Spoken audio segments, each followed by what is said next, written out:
ध्यान देंगे सर, पिछले क्लास में हम 6.2 का क्वेश्चन नंबर 7 तक बता चुके थे।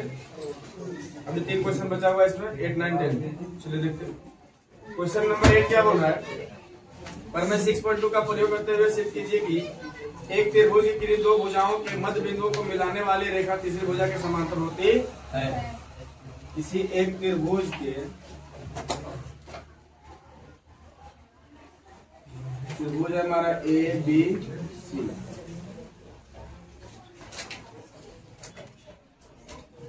दो भुजाओं के मध्य बिंदु, दो भुजा लेते हैं ए बी और ए सी। इसका मध्य बिंदु यहाँ पर, इसका मध्य बिंदु यहाँ पर, डी और ए बी और ए सी का मध्य बिंदु डी और ई जो है तीसरी भुजा के समांतर हो जाता है। सिद्ध क्या करना है, डी पैरेलल किसके, डी सी। फिर हल्ला करना है, ठीक है। दिया है त्रिभुज एबीसी में डी तथा ई क्रमशः ए बी तथा ए सी का मध्य बिंदु क्या है, मध्य बिंदु। अच्छा बताओ, जब मध्य बिंदु है तो हम क्या कह सकते हैं, ए डी बराबर बी डी कह सकते हैं, एंड ए बराबर सी कर सकते हैं ना।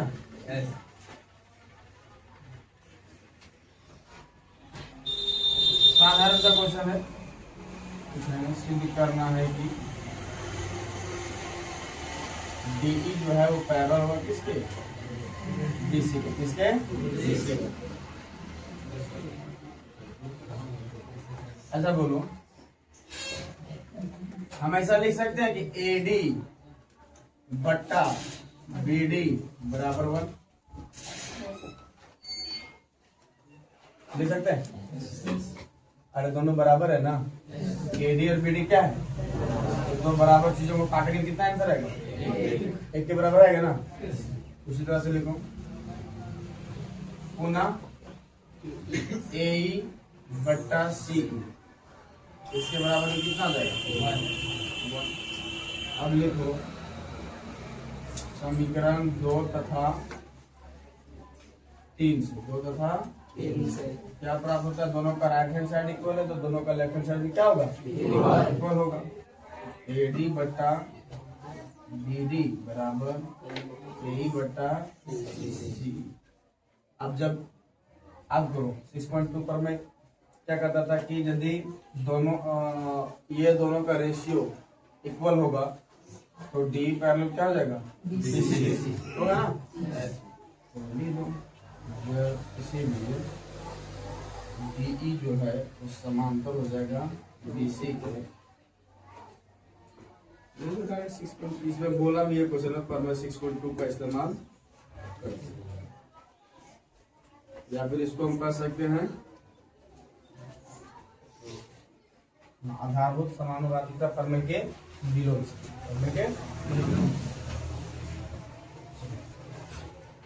Question number 9। इस पर गौर फरमाएगा बढ़िया से, क्योंकि ये क्वेश्चंस अक्सर पूछे जाते हैं। बोला जा रहा है एबीसीडी एक समलंब है। समलंब कैसा होता है,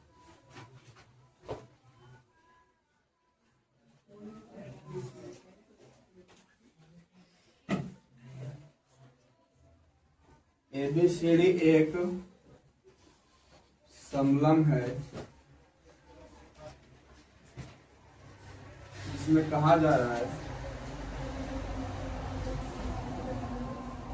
ए बी पैरेलल डीसी है तथा इसके विकर्ण परस्पर बिंदु ओ पर प्रतिच्छेद करते, इसके विकर्ण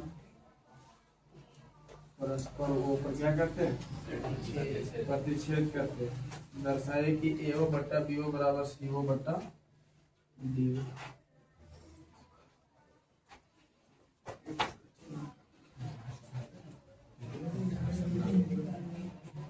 इसमें ये पॉइंट डालना की रचना भी करना पड़ेगा।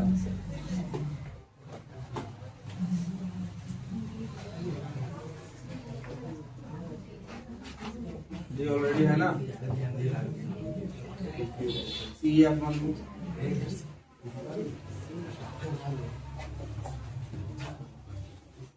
लिखो दिया है ABCD एक समलम है। ABCD क्या है? समलम है जिसमें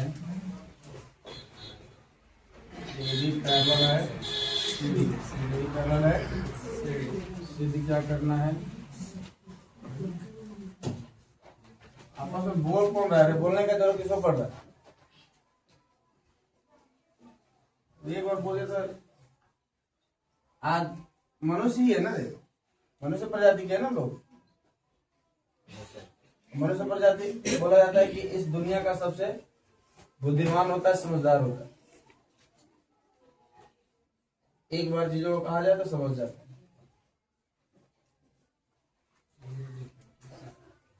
सिद्ध करना है कि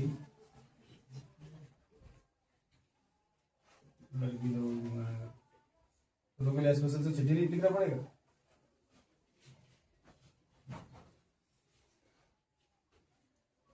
AO बट्टा BO बराबर CO बट्टा DO। नेक्स्ट क्लास से छड़ रखेगा क्लास में। रचना EF जो है वो समांतर है किसके? BC या फिर AB।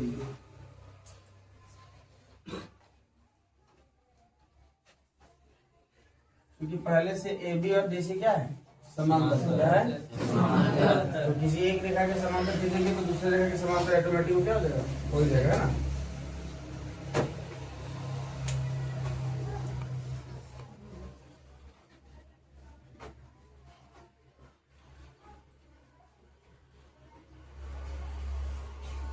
त्रिभुज ABD में लो तो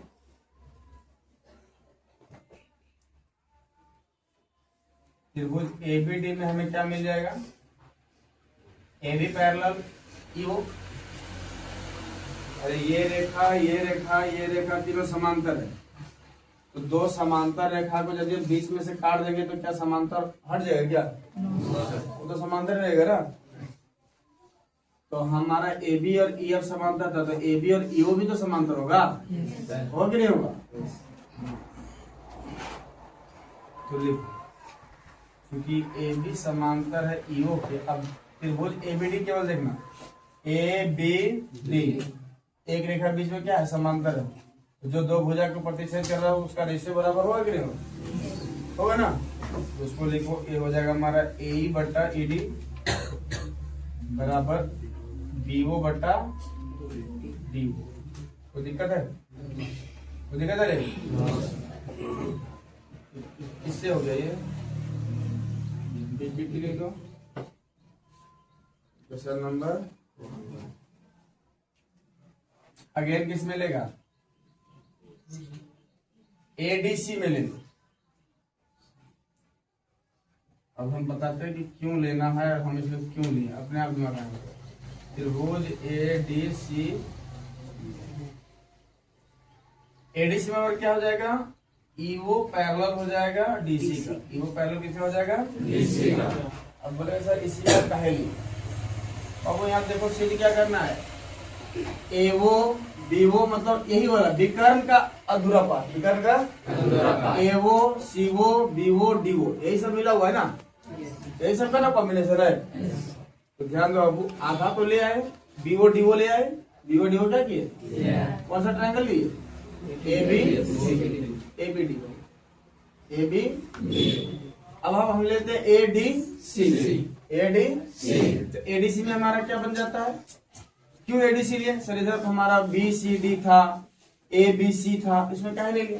देखो ADC लेंगे तो ये वाला होगा समांतर इसके, फिर इतना बटा इतना कॉमन मिलेगा कि नहीं मिलेगा? मतलब एक लाइन को ऐसा पढ़ के रखना है ताकि एक साइड क्या हो जाए? बराबर। क्या हो जाए? बराबर। दूसरा साइड से ऑटोमेटिक क्या हो जाएगा? बात सुन रहा है? क्यों करना है इस चीज को ध्यान रखना। इसीलिए हम ABD लिए, तो नेक्स्ट टाइम ADC लिए। क्लियर है? ताकि ये वाला एडी एडी लाइन जो है वो दोनों बार आ जाए। क्या जाए? दोनों बार। ये बात है, कोई भी एक भुजा जो है वो दोनों बार आना चाहिए ताकि वो क्या हो जाए? सेम हो जाए। क्या हो जाए? सेम। अभी मान लो हम उधर से लेते तो शुरुआत में यदि हम ए बी सी लेते तो बाद में हम बी सी डी लेते। क्या लेते? B C D. तभी बन जाता हमारा, क्योंकि बी सी हमारा क्या जाता? सेम। क्या आता? क्लियर है? ट्रायंगल लेने क्या आ जाएगा ना, एक दो बार रिवीजन करेगा, घर में देखेगा आराम से तो जरूर समझ। अभी तो 100% के समझ में आ ही जाएगा, लेकिन हो सकता है कि जब क्लास से निकलता है, अदर क्लास चलता है, अदर वेल चलता है, अदर सब्जेक्ट का चलता है, तो धीरे धीरे चीजें दिमाग से निकलना स्टार्ट हो जाएगा। लेकिन रिवीजन मांगता है, घर में जाके एक बार देखो, ठंडे दिमाग से देखो ना, 36 तरह का झंझट पाल के मत देखो। ऐसा डिसीजन लेके मत बैठो घरों पढ़ने के लिए, इतना बजे के बाद हमको यहाँ जाना है, ऐसे थॉट प्रोसेस लेके बैठेगा तो चीजें कॉम्प्लिकेट हो जाएगी। पढ़ना है, जितना भी पढ़ना है मन से पढ़ो, दिल से पढ़ो, जो आएगा कंठस्थ आ जाएगा। ऐसा सोच के पढ़ेगा कि हमको अपने आप को संतुष्ट करना है कि हमने आज पढ़ लिया। तो किसको संतुष्ट कर रहा है, किसको ठग? तो नहीं पढ़ेगा तो तुम्हारे को बिगाड़ने वाला नहीं। क्या कुछ कर लेगा, लोग सजेस्ट कर सकते हैं, बता सकते हैं, जबकि तुम्हारा भला तुम्हारे अलावा कोई बढ़िया नहीं कर सकता। बस यदि तुमसे पूछा जाए कि तुम्हारा फेवरेट गुरु कौन है, बेस्ट गुरु कौन है, तो बहुतों का आंसर हो सकता है डिफरेंट हो सकता है। लेकिन मेरा आंसर कहने का मतलब यह है कि अब जो विद्यार्थी होता है उसका सबसे बढ़िया गुरु वो खुद होता है। जब वो नहीं चाहेगा इस चीज को पढ़ने के लिए, किसी भी टॉपिक को समझने के लिए ब्लॉकेज कर देगा, तो क्या उसको कोई समझा पाएगा? नहीं। तो पहले खुद से समझो, खुद को समझाओ इस तरह से कि तुम बेस्ट तरीका से पढ़ सको। और ये क्वेश्चन 100% है कि ये जो 9-10 जो है बहुतों बार रिपीट हो चुका है। अब ऐसा नहीं कि सारे क्वेश्चन को इग्नोर करके इसी के पीछे पड़ जाना, ये भी करेगा तो ऐसा कोई भविष्यवक्ता नहीं। ऐसा है कि बहुतों बार क्वेश्चन पूछा जा चुका है, अरे पूछता नहीं। अब देखो हम जब कौन सा त्रिभुज में लिए एडीसी, एडीसी में भी हमारा ईओ समांतर है किसका? डीसी का। तो यहाँ पर भी तो बीपीटी लग सकता है ना, तो यहाँ पर लग जाएगा हमारा क्या? एई बट्टा ईडी लग सकता है, और उधर हमारा क्या हो जाएगा? एओ बट्टा सीओ। कोई दिक्कत है? ये भी बाय इक्वेशन नंबर 2। अब इक्वेशन 1 और 2 को देखो, ऑब्जर्व करो, तो तुमको लेफ्ट हैंड साइड दोनों का क्या दिखेगा? इक्वल दिखेगा। तो उसी अकॉर्डिंग हम क्या कर सकते हैं? राइट हैंड साइड को इक्वल कर सकते हैं। तो हमारा हो जाएगा डीओ बटा डीओ बराबर एओ बटा सी। इतना दूर तक पहुंच गया ना?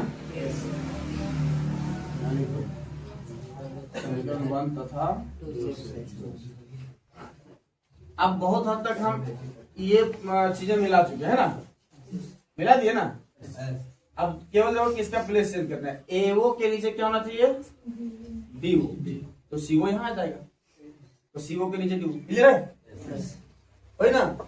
यहाँ देखो ना, स्थान प्लेस केवल चेंज करना है। अरे तो क्रॉस गुना करेंगे तो वही चीज होगा ना, या फिर इसका प्लेस यार इसका प्लेस यार रिप्लेस कर सकते हैं ना। नहीं रिप्लेस कर सकते तो बाय मैथमेटिकल ये देखो आप लिख सकते हैं एओ इंटू डीओ, लिख सकते हैं equal to DO into CO, लिख सकते हैं। अब जो तुमको चाहिए जिस अकॉर्डिंग चाहिए उसका कर लो। एओ चाहिए इधर तो एओ क्या करूँ? देखो उधर से क्या चाहिए? एओ के नीचे डीओ, उधर मल्टीप्लाई में डिवाइड में होगा भी होगा रे, इधर क्या बच जाएगा? इधर मल्टीप्लाई इधर डिवाइड में होगा। ये तो प्रूफ करना।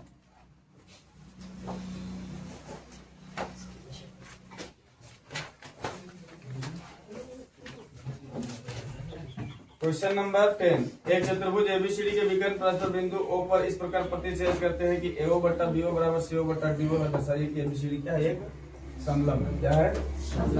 तो एबीसीडी समलंब कब होगा? कोई भी चतुर्भुज समलंब कब होगा?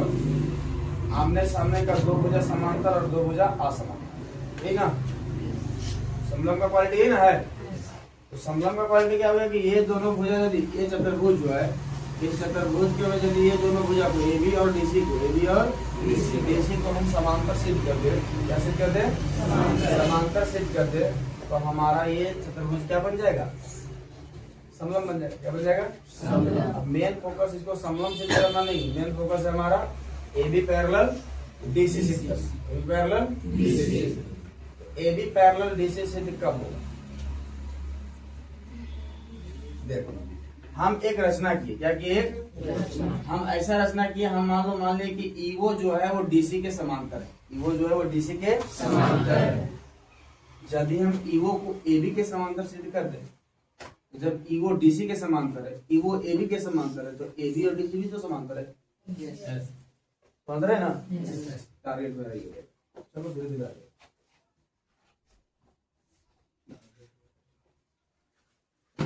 दिया है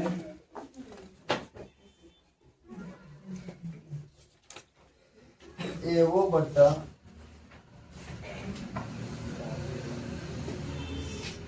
BO बराबर CO बट्टा DO। इसमें थोड़ा हम चेंज कर लेते हैं, हम इसको लिखते हैं AO बट्टा CO बराबर BO बट्टा DO। क्या लिख सकते हैं? अरे यहाँ चल गया ये, अरे सीख के देना, ऐसा कर सकते देना। इसको मान लेते समीकरण नंबर रचना सिद्ध करना है, सिद्ध करना है कि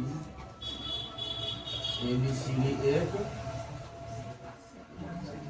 समलंब, ABCD क्या है? एक समलंब। इसके बाद रचना में क्या किए?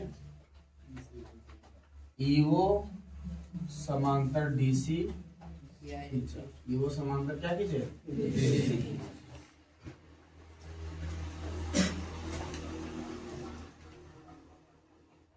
अब ईओ जो है वो DC के समांतर, हम इसको ऐसे भी लिख सकते थे कि ईओ समांतर AB, ईओ समांतर AB, तब ईओ समांतर DC सिद्ध करना। अब ईओ समांतर DC खींच देती, ईओ समांतर AB सिद्ध करेगी। बात क्लियर है? तो लिखते हैं ना, चलो कैसे करते हैं। अब सर यहाँ सेलेक्ट कौन सा करें? ट्रायंगल। तो देखो ईओ DC के समांतर लिए, ईओ किसके समांतर लिए? DC के। कौन सा ट्रायंगल सेलेक्ट होगा? ADC। तो तुमको जानना, इससे ज्यादा क्या जानते? त्रिभुज ADC। तो दिक्कत है? तो दिक्कत है रे, है? तो ADC में AO बट्टा CO लिख सकते हैं उधर, और इधर लिख सकते हैं AE बट्टा ED लिख सकते हैं, बाय DP। समीकरण नंबर 2। अब समीकरण 1 और 2 को देखो, कुछ दिख रहा है? क्या दिख रहा है? लेफ्ट हैंड साइड सेम है, राइट हैंड साइड सेम हो जाएगा, है ना?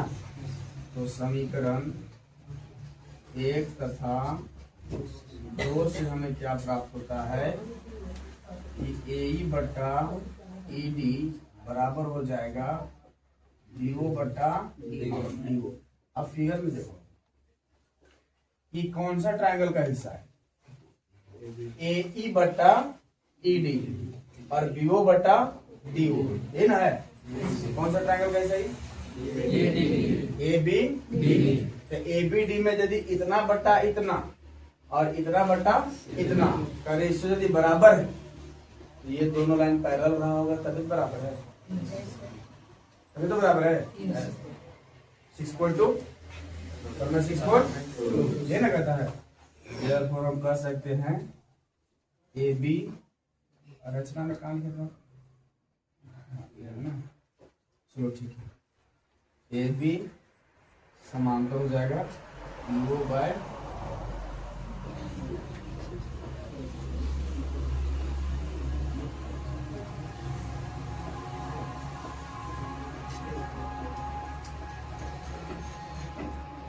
क्लियर है? यहाँ तक कोई दिक्कत है क्या? अब इसको देखो और इसको देखो, लिखे समीकरण 3 तथा रचना से। समीकरण 3 तथा रचना से ये दोनों से हमें क्या देखने को मिलता है कि ईओ जो है वो DC के समांतर है और ईओ जो है सो AB के समांतर है। तो AB DC भी तो समांतर हो जाएगा। ये लाइन दोनों के समांतर है, जाहिर सी बात है कि दोनों समांतर होगा तब तो बीच में जाके समांतर का काम कर रहा है, करेगा नहीं कर रहा है? तो तुमको डायरेक्ट लिख देना है A B parallel D C. अब किसी भी चतुर्भुज का आमने सामने का दो भुजा यदि समांतर होता है तो वैसे चतुर्भुज को क्या कहते हैं? समलंब चतुर्भुज। इसलिए बना therefore A B C D एक समलंब चतुर्भुज